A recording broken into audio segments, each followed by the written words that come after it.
விஜய் அவர்களுக்கு தொடர்ந்து அனுமதி கொடுக்காமல் நிராகரித்து கொண்டே இருக்கிறார்கள். இதனால் விஜய் ரசிகர்களும் தமிழக வெற்றி கழக நிர்வாகிகளும் செம்ம அப்செட்டில் இருக்காங்க. அதாவது அடுத்த வாரம் சனிக்கிழமை விஜய் அவர்கள் பிரம்மாண்டமான ஒரு பிரச்சாரம் பண்ண போகிறாங்க.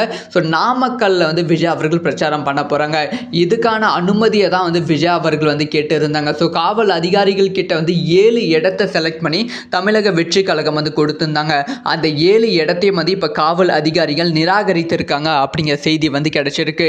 அது மட்டும் இல்லாமல் அடுத்தடுத்து எந்த இடத்த சொன்னாலும் தொடர்ந்து நாமக்கல்ல தமிழக வெற்றி கழக நிர்வாகிகளுக்கு சுத்தமாக அனுமதி கொடுக்காம மறுத்து கொண்டே இருக்கிறார்கள் அப்படின்னு சொல்லப்படுகிறது. இதனால் தமிழக வெற்றி கழக நிர்வாகிகள் செம்ம அப்செட்ல இருக்காங்க.